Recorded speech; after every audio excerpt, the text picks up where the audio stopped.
أعوذ بالله من الشيطان الرجيم بسم الله الرحمن الرحيم سبحان الله وبحمده عدد خلقه ورضا نفسه وزينة عرشه ومداد كلماته اللهم صل على محمد النبي الأمي وعلى آل محمد صلی اللہ علیہ وسلم. تمام بہنوں کو السلام علیکم ورحمۃ اللہ وبرکاتہ. انشاءاللہ تعالیٰ ساتھیوں اللہ تعالیٰ آپ سب بہنوں کے یہاں بیٹھنا قبول فرمائے. امید ہے آپ سب خیریت سے ہوں گی. اور آج ہماری لاسٹ سیرہ کی کلاس ہے اور اس میں انشاءاللہ تعالیٰ آپ کو جو اسائنمنٹ دیا گیا تھا اس پہ آپ سب بہنوں نے جو بھی پریزنٹیشن تیار کی تھی اس پہ ابھی انشاءاللہ تعالیٰ ہم وہ چیز پہلے کریں گے اور پھر اس کے بعد ہم اپنے لاسٹ لیکچر کی طرف آئیں گے. پیاری عزیز ساتھیوں، آپ سب نے پریزنٹیشن بنائی، سیرہ کے آپ تمام کیمپس کو ٹاپکس دیے گئے اور آپ نے اس ٹاپک پہ اپنی پریزنٹیشن بنائی، اپنا مٹیریل بنایا ہے نا. اصل نتیجہ ساتھیوں اللہ کے پاس ہے. یہ یاد رکھیے گا، یہ کمپٹیشن نہیں تھی، کوئی مقابلہ نہیں تھا کہ کس نے کتنا اچھا بنایا ہوگا، کون کیا کر رہا ہے، بلکہ یہ ایک بہت ہی خاص الخاص معاملہ تھا.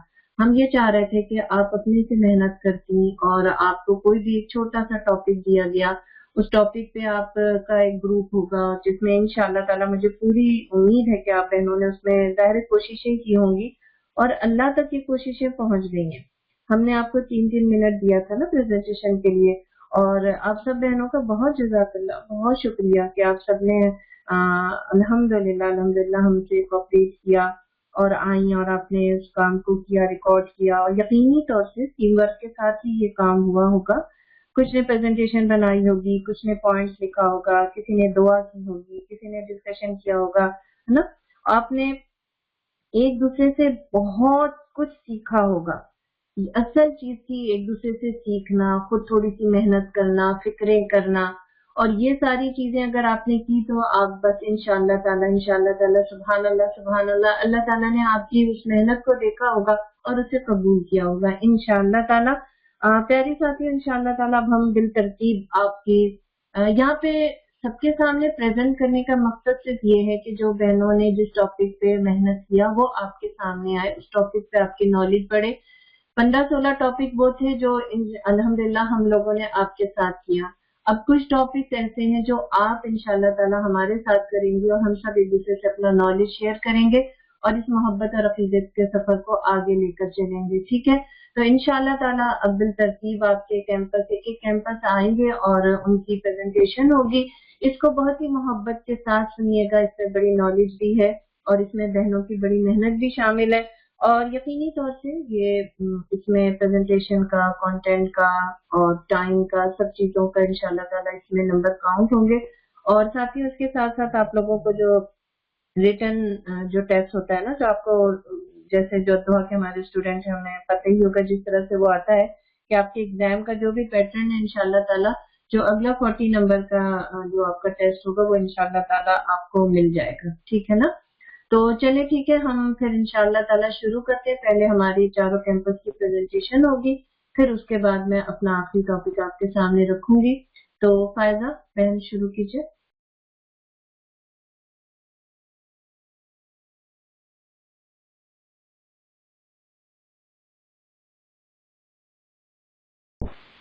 Bismillah ar-Rahman ar-Rahim. Assalamu alaikum. There is real life, real world, real presence, and then there's social media. Broadly speaking, media describes any channel of communication. Anything that can reach or influence people can be considered a form of media. The purpose is to inform or communicate with a maximum number of people possible all at once. We rely on the media to learn about local and global news, social and political issues, entertainment, and important world events. In the past, spreading of information was limited. We have come a long way from delivering messages through birds to calling people from the mountains of Safa to print and broadcasting media to digital media. The invention of the internet changed the entire world. Now, it's all in the palm of our hand. Platforms like Google helped skyrocket digital media into what it is today. These are a few other ways to create awareness. Digital media is the way of the future. There's no sign of slowing anytime soon. With a plethora of easy and free platforms, you can publish anything at little to no cost. The disadvantages? Well, whatever you put on the internet stays there, so you have to handle it like a hawk. Since anyone can post anything on the internet, you have to jump through extra hoops to ensure that your content is taken seriously.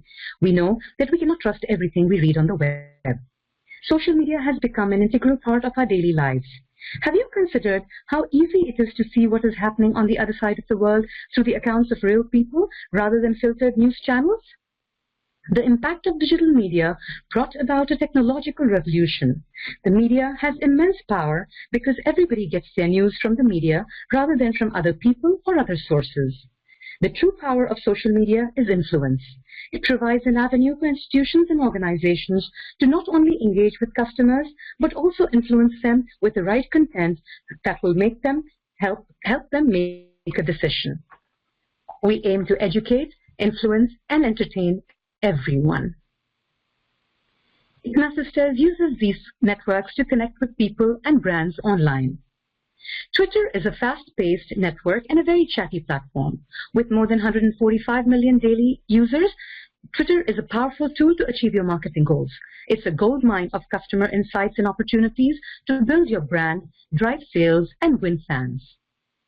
A video sharing service created to give everyone a voice and show them the world.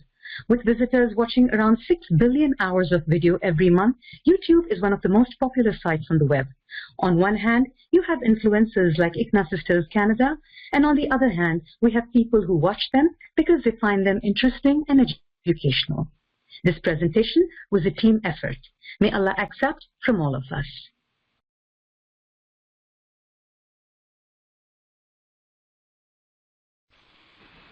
نحمده ونصلي على رسوله الكريم أما بعد أعوذ بالله من الشيطان الرجيم بسم الله الرحمن الرحيم اللهم فقهني في الدين رب زدني علما السلام علیکم ورحمۃ اللہ وبرکاتہ. میری پیاری بہنوں، آج کا میرا جو ٹاپک ہے وہ رسول خدا کا طریقہ تربیت یعنی ٹیچنگ میتھڈز آف پروفٹ محمد صلی اللہ علیہ وسلم ہے. ہم اپنی سیرت کا آغاز درود شریف کے نام سے سٹارٹ کریں گے. پیاری بہنوں درود شریف پڑھ لیجیے آپ. اللہم صلی علی سیدنا و مولانا محمد وعلی آلہ وبارک وسلم علیہ.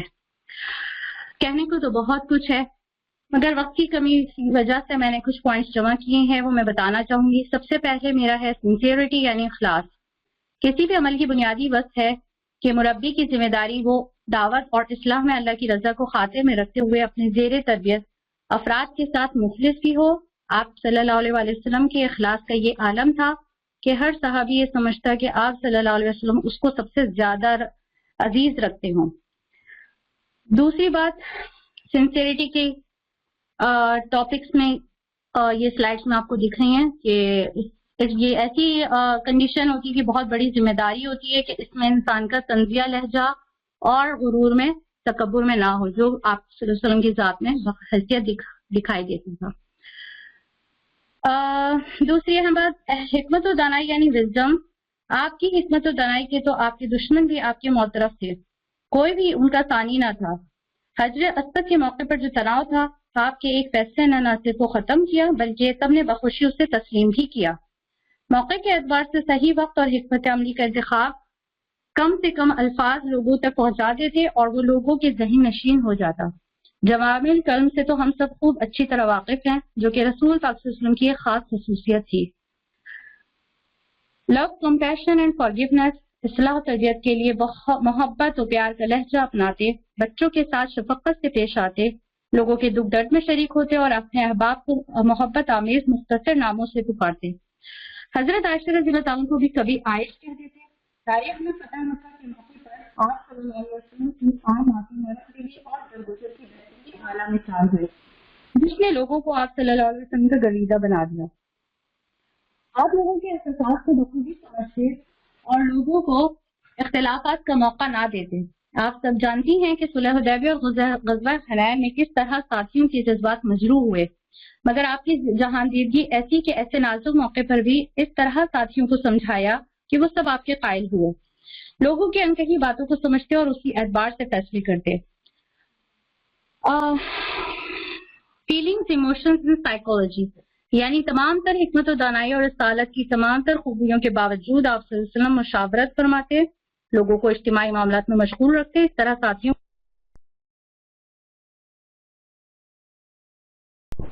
نحمده ونصلي على رسوله الكريم اما بعد فاعوذ باللہ من الشیطان الرجیم بسم اللہ الرحمن الرحیم۔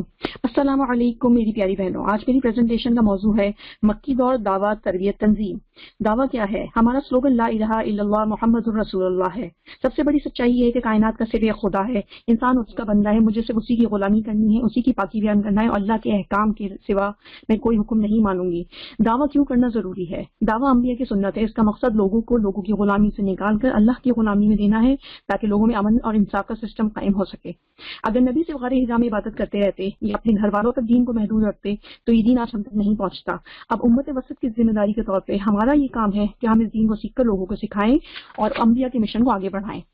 تبلیغ کی حکمت اور طریقہ کار کیا ہونا چاہیے؟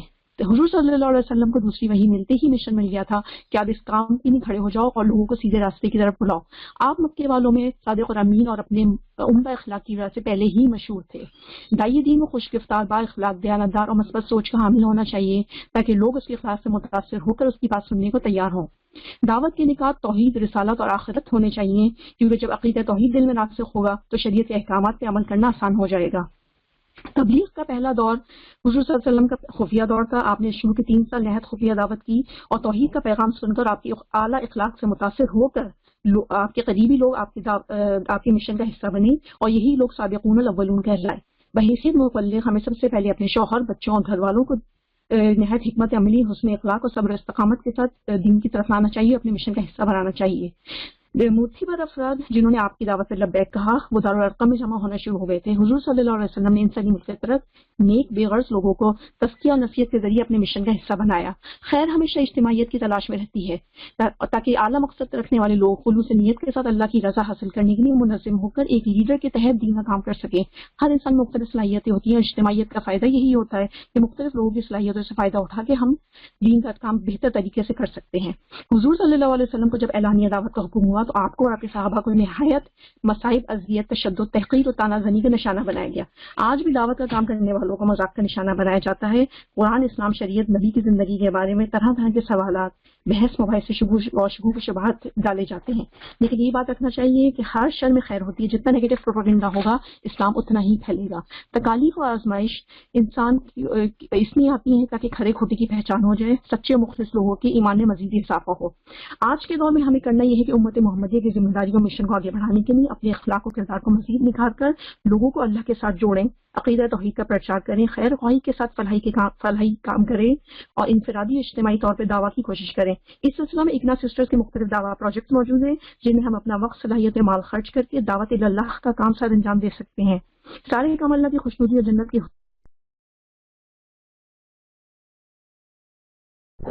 السلام علیکم ورحمۃ اللہ وبرکاتہ۔ رہبر عمل میں ہم دیکھیں گے کہ نبی صلی اللہ علیہ وسلم بحیثیت باپ، بیٹے، مبلغ، معلم وغیرہ ایسے سعادت مند بیٹے تھے، اپنی رضائے ماں کے لیے اٹھ کر اپنی چادر بچھا دیتے تھے۔ سردار کعبہ کی گدی پر ہوا کہ دادا کے کاندھوں پر بیٹھنے کا شرف حاصل ہوا۔ اولاد اور ربائب کی ایسی تربیت کی کہ جنت کے سرداروں کو بھی واضح کر دیا کہ اپنے اعمال سے جنت میں جاؤ گی، نہ کہ بنت محمد کی بنا پر۔ اپنی لاڈلی کے ہاتھوں کے گٹے دیکھے تو تذکیہ فاطمہ سے ہی بتایا۔ ایسے انمول شوہر کے حقوق کی ادائیگی میں عامل ازواج کو ایسی تعلیم دی کہ ہر ایک اپنے سے بہتر دوسرے کو سمجھتی، ان کی تربیت بھی کی، تسکین بھی پائی، مشورہ بھی دیا تو ناراضگی بھی دکھائی۔ ایسے نرم دل، میٹھی زبان، ٹھنڈے دماغ مبلغ تم کا انزل کے حکم پر ایسے کھڑے ہوئے کہ 23 سال کے عرصے میں ہزاروں نے قد بلغتہ کی شہادت بلند کی۔ واللہ اب ایسے رات بھر نماز میں مشغول رہتے، یہاں تک کہ صبح حضرت بلال کے اذان کی آواز آتی، کثرت سے روزے بھی رکھتے، افطار بھی کرتے۔ ایسی مثالیں ظاہر زندگی بے سیدھی سادی، خواہ چرواہے والی ہو کہ شریشہ والی، کاشی میں پیٹ پر پتھر بھی باندھا تو سیر ہو کر بھی کھایا۔ جنگی حکمت عملی میں مہارت و قابلیت کا ثبوت، سپہ سالاروں کے ساتھ خندق کی کھدائی ہو کہ بدر کی کمانڈنگ ہو کہ احد کی فوجی تنظیم بے مثال جرائم تھی۔ پتہ سنبھالنے کا ایسا ہنر تھا کہ جشن کے بجائے رب کی حمد و ثنا کرتے، تلوار سے نہیں کردار سے دلوں کو جیتا، فاتح لشکر میں سب سے پیچھے ہوتے تو حملہ یا غدر میں سب سے آگے۔ ایسے حکمران کی مدینہ آتے ہی پہلے اپنی پوزیشن مستحکم کی، پھر قریش کو چیلنج کیا، دشمنوں سے سرحدوں کی حفاظت کی، دیش کی حیثیت میں فیصلہ معقول کرتے، چاہے وہ فاطمہ بنت اسد کی چوری کا واقعہ ہو کہ مسلمان یہودی کے بیچ تنازعات کہ میرے نبی افضل ہیں۔ تجارت کا تجربہ پلس امانت داری سے حقیقت کے مال میں کتنا منافع کیا، سود اور دھوکے کو سخت ناپسند کیا، پیشہ تجارت میں برکت کا راز بتایا، محنت اور محبت سے انسانیت پر درد دینے والے معلم مخاطب کے حساب سے مخاطب بن گئے، بدروں کو عالم بنا دیا۔ اس نے ایسے خلاقیوں کو زندہ درگور کرنے والا معاشرہ ان کی طبیعت کے قواعد سے ثواب سمجھنے لگا، جس کعبے کی چھت کے نیچے سردار بتوں کو پوچھتے تھے، اس کعبے کی چھت کے اوپر ایک غلام سے توحید کا نعرہ بلند کروایا۔ سخی گویا کے بہرے کرام جو کچھ آیا سب کچھ دے دیا، سونے چاندی کے انگار باندھ کر خالی ہاتھ بھر گئے، اپنے حصے کے سارے قیدیوں کو رہا کیا، ایک وفادار شہری کے غیر مسلموں کی بھی عزت کرتی۔ ان میں کتنے ایسے ماہر تھے کہ میڈیکل سائنس اور ریسرچ ہزاروں وطن کے بعد کامیاب ہو کر حقائق کا دروازہ کھولتی ہے تو سامنے سماج نبی پہلے ہی سے موجود ہوتی۔ اللہم صلی علی محمد وعلی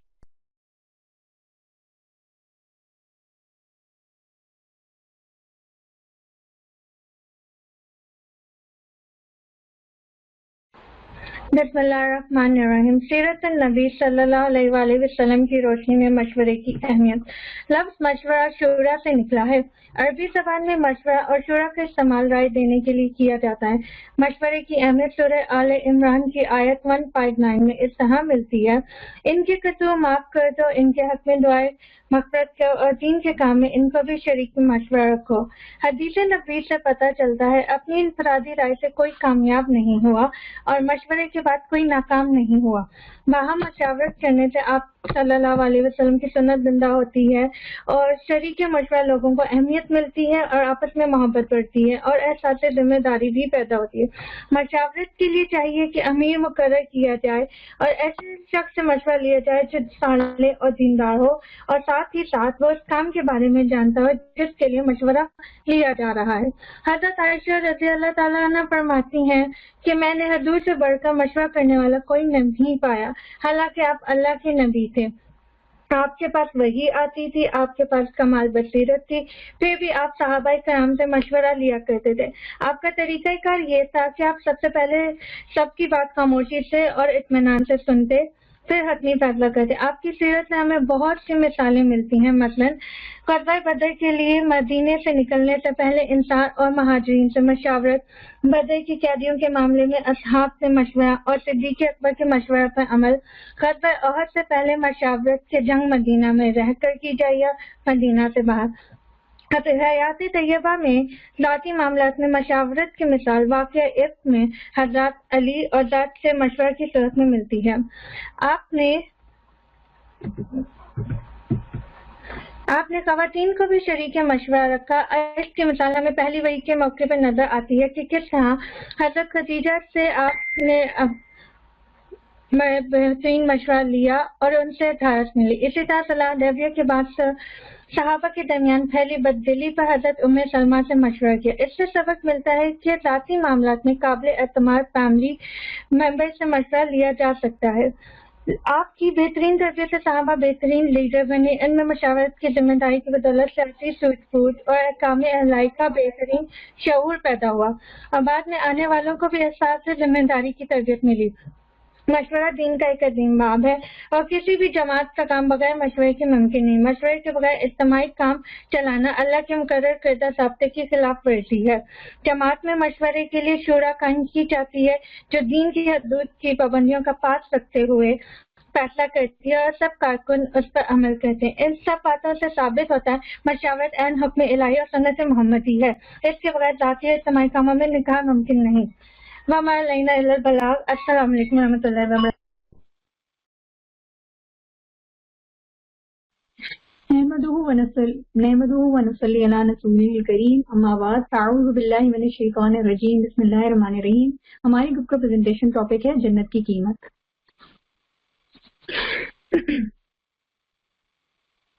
کوئی متنفس نہیں جانتا کہ ان کے لیے کیسی آنکھوں کی ٹھنڈک چھپا کر رکھی گئی ہے. یہ ان اعمال کا صلہ ہے جو وہ کرتے تھے. جنت ہمارے رب کی وہ رحمت ہے کہ جس کو اس نے اپنے بندوں کے لیے تیار کیا ہے، جس کا تصور بھی ہمارے بس سے باہر ہے کہ وہ کس قدر حسین ہوگی. ابو ہریرہ رضی اللہ تعالیٰ عنہ کی روایت ہے کہ آپ صلی اللہ علیہ وسلم نے فرمایا کہ اللہ تعالیٰ فرماتے ہیں کہ میں نے اپنے نیک بندوں کے لیے وہ تیار کر رکھا ہے جو نہ کسی آنکھ نے دیکھا ہوگا، نہ کسی کان نے سنا ہوگا، اور نہ کسی دل میں اس کا خیال بھی آیا ہوگا، لیکن وہ اللہ کی کتاب میں لکھ دی گئی ہے. اور پھر آپ صلی اللہ علیہ وآلہ وسلم نے یہی آیت تلاوت فرمائی. بحیثیت مسلمان ہم میں سے کوئی ایسا نہ ہوگا جس کی خواہش جنت کا حصول نہ ہو. ہم دنیا کی خوبصورتی سے ہی اس قدر مسحور ہو جاتے ہیں، تو پھر جس کے لیے خود خلق کائنات نے کہہ دیا کہ اس جنت کا حسن کا کوئی احاطہ نہیں کر سکتا، تو وہ کس قدر حسین و جمیل ہوگی کہ اس کا تصور بھی ہماری عقل و شعور سے بالاتر ہے. سبحان اللہ. اللہ تعالیٰ ہمیں جنت کے انعامات بتاتے ہیں تو اس کی خواہش اور بڑھتی چلی جاتی ہے. اس کے باغ، محل، چشمے، ریشم کے لباس، یہ سب وہ ساری نعمتیں ہیں جو کہ ہر انسان اس دنیا میں خواہش رکھتا ہے. لیکن کیا یہ جنت کا حصول آسان ہے؟ کیا اتنی بیش قیمت جنت ہمیں ایسی بآسانی مل جائے گی، بغیر محنت و مشقت کیے مل جائے گی؟ حضرت ابو ہریرہ سے روایت ہے کہ آپ صلی اللہ علیہ وآلہ وسلم نے فرمایا کہ جہنم کو خواہشات سے ڈھانپ دیا گیا ہے اور جنت کو ناگوار چیزوں سے ڈھانپ دیا گیا ہے. جنت حاصل کرنے کے لیے تو سب سے پہلے مجھے اپنے نفس سے مقابلہ کرنا ہے. سورہ سجدہ میں اللہ تعالیٰ نے جنت کے حقداروں کی جو خصوصیات بیان کی ہیں وہ یہ ہیں کہ جب ان کے سامنے رب کی آیات آ جائیں تو وہ سجدے میں گر پڑتے ہیں، اپنے رب کی پاکی بیان کرتے ہیں، تکبر نہیں کرتے، ان کی پیٹھیں پشتوں سے الگ رہتی ہیں، اللہ کی راہ میں خرچ کرتے ہیں. جن کی نظر جنت ہو، جن کا مقصد جنت ہو، وہ اللہ تعالیٰ کی راہ میں اس کے کاموں میں لگ جاتے ہیں. جیسے کہ اس کی سب سے بڑی مثال ہمارے پیارے نبی صلی اللہ علیہ وآلہ وسلم کی ہے کہ جن کی پوری زندگی قربانیوں، مشقت، تکالیف ان سب میں ہوتے ہوئے گزری، اور اس کے باوجود بھی آپ صلی اللہ علیہ وآلہ وسلم کا مشن کسی بھی مشن کے سامنے کوئی بھی چیز رکاوٹ نہ ہوئی، اور آپ صلی اللہ علیہ وسلم نے اپنی تعلیمات کے ذریعے مسلمانوں کی جنت کی راہ پہ گامزن کر دیا. آپ صلی اللہ علیہ وآلہ وسلم کے بعد صحابہ نے آپ صلی اللہ علیہ وآلہ وسلم کی مشن کو آگے بڑھایا، آپ صلی اللہ علیہ وسلم کی تعلیمات کو پورا کر کے دکھایا. یہ وہی صحابہ ہیں کہ جن کی مثال، جنہوں نے جنت کے سودے میں اپنی جان، مال، اولاد، نفس سب کچھ نشاور کر دیے. ابو درداء کی مثال ہو کہ جنہوں نے اپنا قیمتی باغ جنت کے بدلے دے دیا. حضرت انس بن نضر کی ہوں کہ جنگ احد میں شامل ہوئے اور کہتے رہے کہ مجھے جنت کی خوشبو آ رہی ہے، اور لڑتے لڑتے شہید ہو گئے. صحابہ کھجور کھاتے کھاتے پھینک کر دوڑ پڑتے کہ جنت جلد از جلد مل جائے. مال کا اثار ایسا کہ گھروں کے تمام مال لا کر دینے میں بھی دریغ نہ کیا. تبتی ریک ہوں، انگارے ہوں، لیکن جلتے جلتے بھی عہد پکارتے رہے. اپنے کافر ماں باپ، بیویوں، بہن بھائیوں، جن بسم اللہ الرحمن الرحیم. بلغ العلا بکمالہ، کشف الدجا بجمالہ، حسنت جمیع خصالہ، صلو علیہ وآلہ. چند تصویریں سیرت کے البم سے. یہ البم میرے دل کا البم، اس کی ہر تصویر لفظوں سے کھینچی ہے. اس البم کو دیکھنے کے لیے دل کی آنکھ چاہیے، تو آؤ ساتھی مل کر یہ البم دیکھیں. پہلی تصویر روتی ہوئی آنکھیں، ذمہ داری اور جواب دہی کے احساس سے کہ مجھ سے گواہی لی جائے گی. کیا میں اور آپ اس گواہی کے لیے تیار ہیں ساتھی؟ دوسری تصویر دل غمناک، اپنے آپ کو اس غم میں ہلاک کر ڈالیں گے کہ یہ ایمان نہیں لاتے. میں پکڑ کر روکتا ہوں اور یہ دیوانہ وار خوشی خوشی آگ میں جانے کو تیار ہے. میرے اور آپ کے تو غم ہی کچھ اور ہیں ساتھی. تصویر نمبر 3 فتح مکہ کا دن، ہزاروں کا مجمع. پوچھا کیا میں نے پیغام پہنچا دیا؟ ہاں کی صدا سے وادی گونجتی ہے. تو یہ ساتھی میں اور آپ کیا فرض ادا کرتے ہیں؟ چوتھی تصویر ابو طالب نہیں رہے نہ ختیجہ کا ساتھ. چلو قسمت آزمائی طائف میں کریں. تپتی گرمی، پتھریلا سفر، دعوت دی جاتی ہے اور صلاح ملتا ہے مارو، چن چن کر ایڑیوں پر مارو. مگر کیا ہے رب پر بھروسہ اور رضا کی تلاش. ہم نے کتنے پتھر کھائے ساتھی. پانچویں تصویر بدر کا میدان، ایک طرف 1000 کا لشکر، ایک طرف 313 سپاہی اسلام. خضوع کی حالت اور رب سے فریاد، خدایا جو وعدہ کیا اسے پورا کر. یہ انداز دل میں اتر جاتا ہے. کیا ہم نے اس ناز سے رب سے سوال کیا ساتھی؟ چھٹی تصویر جان نثاروں پر آزمائشوں کے پہاڑ ٹوٹ رہے ہیں. خباب بن ارد کو کہا جاتا ہے ابھی تم پر وہ حالات نہیں گزرے جو تم سے پہلے لوگوں پر گزرے تھے. تو ہم نے اس کام کو کہاں پہنچایا ساتھی؟ جنت پکار رہی ہے. ساتویں تصویر میں کیسی خوشبو آئی ہے انس بن نضر کو. کس پکار پر دوڑے عمیر؟ کون سا سودا کیا ابو دہدا نے؟ کیا میں نے اور تم نے کوئی سودے کیے ہیں جنت کے لیے؟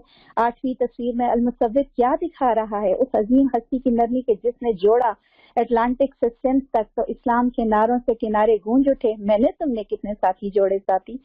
تصویر نمبر 9 لا تثریب علیکم الیوم کی پکار سے ایک رؤوف الرحیم ہستی جو شخصیت نظر آتی ہے جو جماعتوں کے شرازے بکھرنے نہیں دیتی، جس کا افق درگزر جماعتوں کو ناقابل تسخیر بناتا ہے، تو میرا اور تمہارا کیا سلوک ہے ساتھی؟ تصویر نمبر 10 کو دیکھیں، اس ٹیچر کو جس کی تعلیم میں صبر و تحمل، شفقت و محبت کے رنگ دکھائی دیتے ہیں، تو ہم کس طرح اصلاح کرتے ہیں جب موقع ملتا ہے؟ تصویر نمبر 11، یہ کیسی دل سوزی ہے کہ جو اپنے کیے کی سزا مقرر کروانے آتا ہے خود ہی کھجور کا پھل لے جاتا ہے۔ ہائے یہ دل سوزی، ہائے یہ چارہ سازی، کہاں میں کہاں آپ۔ تصویر نمبر 12، حضرت عمر کی آنکھ سے آنسو رواں ہے کہ کمر مبارک پر نشان پڑ گئے ہیں اور گھر کا یہ حال ہے، تو کہہ دیا جاتا ہے ابن خطاب تم کو یہ پسند نہیں کہ وہ دنیا لیں اور ہم آخرت، تو میری اور آپ کی نگاہ کیوں دوسروں کے سٹیٹس کو دیکھتی ہے ساتھی؟ یہ البم میرے دل کا البم ہے، اس البم کو دل میں بسائیں، آنکھوں میں سجائیں، آؤ ساتھی اس کے رنگ میں رنگ جائیں۔ صلو علیہ وآلہ، صدق اللہ العظیم۔ السلام علیکم ورحمۃ اللہ وبرکاتہ۔ اعوذ باللہ من الشیطان الرجیم، بسم اللہ الرحمن الرحیم۔ ہمارا آج کا ٹاپک ہے سیرت النبی کی روشنی میں اجتماعیت کے فائدے۔ تاریخ کے مطالعے سے یہ بات واضح ہوتی ہے کہ انبیاء اکرام نے ہمیشہ انسانی معاشرے کی شیرازہ بندی کی ہے۔ انہوں نے انسانوں کو ایک بنیادی دعوت کی طرف پکارا اور لبیک کہنے والوں کو اتحاد میں جوڑ دیا۔ اسلام کی یہ اجتماعیت محض خارجی نہیں بلکہ دلوں کی اجتماعیت ہے، یعنی اللہ کے بندے خدا پرستی کی بنیاد پہ اپنی زندگی کی تعمیر کریں اور صرف اسی کی رضا کو اپنی زندگی کا نصب العین بنا لیں۔ اللہ کے رسول صلی اللہ علیہ وسلم نے دین کی اشاعت اور اقامت کے لیے انفرادی کوشش کے علاوہ ایک نہایت مضبوط اور منظم جماعت بنا کے اجتماعی جدوجہد کی، اور اس جماعت نے کاندھے سے کاندھا ملا کے باطل کے خلاف جنگ کی۔ اللہ کو اس جماعت کی منظم اجتماعی جانصاری اور سرفروشی اس قدر پسند آئی کہ ارشاد فرمایا، بے شک اللہ ان لوگوں سے محبت کرتا ہے جو اس کی راہ میں اس طرح باندھے لڑتے ہیں گویا سیسا پلائی ہوئی دیواروں۔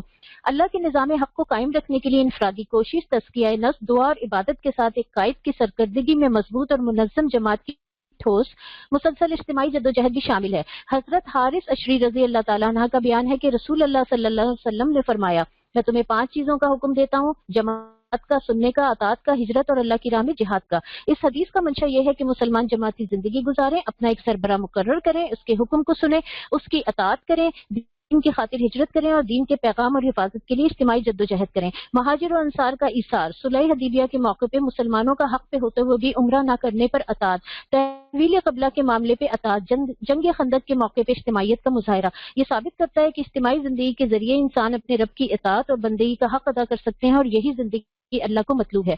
ہم جس معاشرے میں رہتے ہیں وہاں کی اقدار اسلامی معاشرے سے بالکل مختلف ہیں۔ یہاں رہتے ہوئے ہمیں اپنے بچوں کی تعلیم و تربیت کے علاوہ ان کی پرورش اسلامی اقدار کو مد نظر رکھتے ہوئے کرنی ہے۔ اپنی اور اپنی فیملی کی سوشل ایکٹیویٹیز کا خیال رکھنے کے علاوہ اپنی آئیڈینٹی بھی برقرار رکھنی ہے۔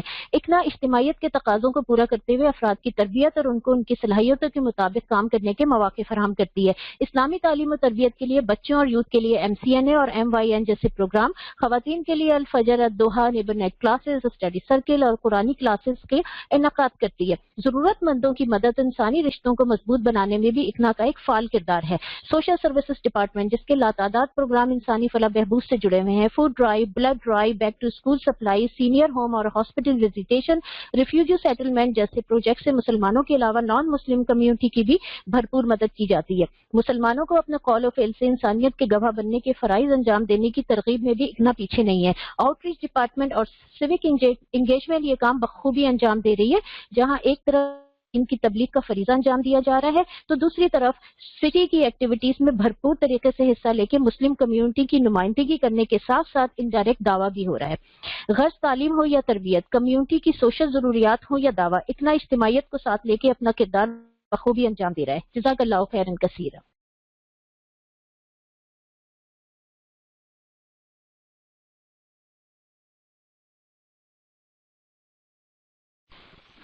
بسم اللہ الرحمن الرحیم۔ السلام علیکم۔ What is dawah? The term dawah in Arabic means to call or to invite. In the Islamic context, it refers to the process of calling, conveying or inviting people to the message of Islam, towards the truth and towards the right path, prescribed by Allah subhanahu wa ta'ala. Oh, it's not moving. In Quran, Surah Al Imran, Ayah 104, Allah said, there has to be a group of people from among you who calls toward the good and bid the fair and forbid the unfair, and it is these who are successful. Prophet ﷺ said in his last sermon, all those who listen to me will pass on my words to others, and those to others again. It is now our duty to pass on this message to the rest of humanity. Social media is an excellent tool for dawah in this day and age. It is quick, efficient, and interesting medium of interaction plus communication. Because of social media, we have reached the golden age of dawah, reaching millions of people in a matter of seconds. The call to Islam with one click through iqnasisters.ca and Facebook page. There are the various departments through which ICNA Sisters are doing this, like to gain peace and toward peace. They are providing authentic and accurate information about Islam, clearing the misconception. MCNA forming a community of young Muslims in North America through Islamic teaching. Adwa Institute motivate Muslim women to establish Islam in every aspect of their life.